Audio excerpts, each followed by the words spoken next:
Emosyonal na humarap si Congressman Arjo Atayde sa media bago ito tumistigo sa Independent Commission for Infrastructure o ICI sa kauna-unahang pagkakataon kaninang umaga. Kasama ni Atayde sa executive session si Congressman Dean Asistio na humamon pa sa mag-asawang Diskaya na patunayan ang aligasyon na tumanggap umano ito ng kickback.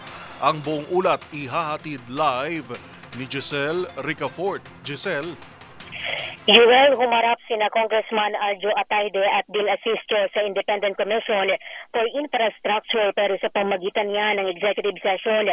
Naging emosyonal pa si Atayde ng makapanayam ng media kanina bago pumasok sa tanggapan ng komisyon. Ayon sa kongresista, pawang hearsay lamang yung mga aligasyon laban sa kanya o sa kanila ng kanyang ama at wala pa rin daw ebidensya hanggang sa ngayon. Humarapaan niya siya sa komisyon para patunayang inosente siya at nakahanda rin yung kanyang tatay na harapin ng investigasyon. Idiniin ni Atayde na wala siyang itinatago, hindi siya magtatago at hindi rin daw siya lalabas ng Pilipinas. Nang tanungin kung bakit executive session, sinabi niyang tinanong naman siya ng komisyon kung gusto niyang i-livestream yung pagsalang niya sa pagdinig.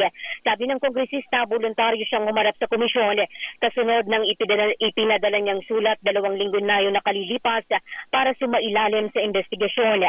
Pakinggan natin.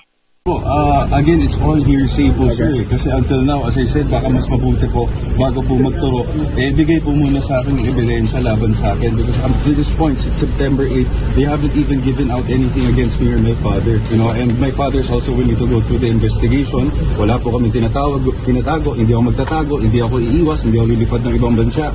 I am here to thoroughly go through the investigation to fight for my innocence po. And sige, we'll do it. Si Asistio naman hinamon yung mag-asawang Diskaya na patunayan yung aligasyong tumanggap umano siya ng kickback mula sa mga proyekto sa flood control. Voluntaryo din daw siyang umarap sa Independent Commission para makipagtulungan sa investigasyon at malinis na rin yung kanyang pangalan.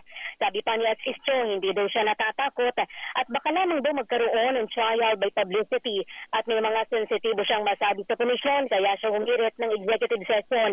Pakinggan natin. Humarap po tayo dito sa ICI para makipagtulungan sa investigasyon.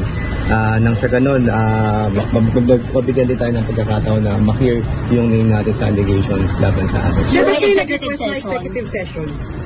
Para po mas maprotektahan dahil baka magkaroon po ng judgment by publicity. At baka meron po tayong mga sensitibong masabi sa ICI na hindi mo na kinakailangan lumabas sa publiko para ho hindi abala sa investigasyon natin. Una sa lahat, wala akong katotohanan yon. Naglabas na po ako ng official statement. Nung araw pa lang, noong September 8, na binanggit nila ito sa Senate Blue Ribbon Committee. Pero ba't ikaw dadaw eh? I mean, of all the congressmen? Patunayan ho nila. Ito si Giselle Ricafort para sa DZRH sa Pilipinas, unang sa Pilipino. Live mula sa ICI, maraming salamat, Giselle Ricafort.